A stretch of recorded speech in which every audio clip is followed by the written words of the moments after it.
અયોધ્યામાં રામલલ્લાના પ્રાણ પ્રતિષ્ઠા મહોત્સવ દરમિયાન દેશભરથી હાલ રામ ભક્તો અયોધ્યામાં પહોંચી રહ્યા છે। જય શ્રી રામના નારાથી અયોધ્યા ગુંજી ઉઠ્યું છે।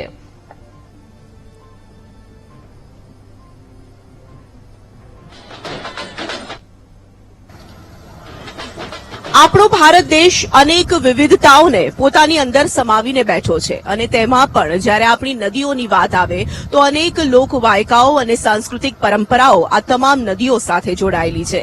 ગંગા, યમુના, સરસ્વતી, નર્મદા કે પછી સરયુજી, આ તમામનું જે વર્ણન આપણા શાસ્ત્રોમાં કરવામાં આવ્યું છે તે ખૂબ જ અલૌકિક છે। વેદ અને પુરાણમાં પણ સરયુજીના નામનો ઉલ્લેખ કરવામાં આવ્યો છે। આમ જોવા જઈએ તો સરયુ નદીનો સમૃદ્ધશાળી ઇતિહાસ રહ્યો છે।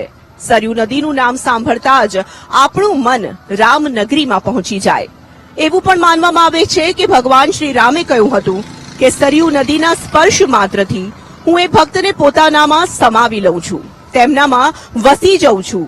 જે તેનો સ્પર્શ માત્ર કરી લે છે એ મારી ભક્તિ કરી લે છે। આપણા શાસ્ત્રોમાં પણ સરયુ સ્નાનને સર્વોપરી માનવામાં આવે છે। તો તિબ્બતથી તેનું મૂળ ઉદ્ગમ સ્થાન પણ માનવામાં આવે છે અને સરયુનો જે આ ઇતિહાસ છે, આ પૌરાણિક મહત્વ છે તે વેદો પુરાણોમાં પણ આલેખવામાં આવ્યું છે।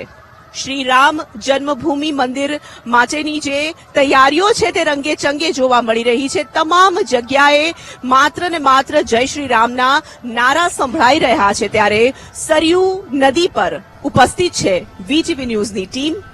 કેમેરામેન મેહુલ રાઠોડ સાથે તોરલ કવિ, વીટીવી ન્યૂઝ, સરયુ ઘાટ, અયોધ્યા।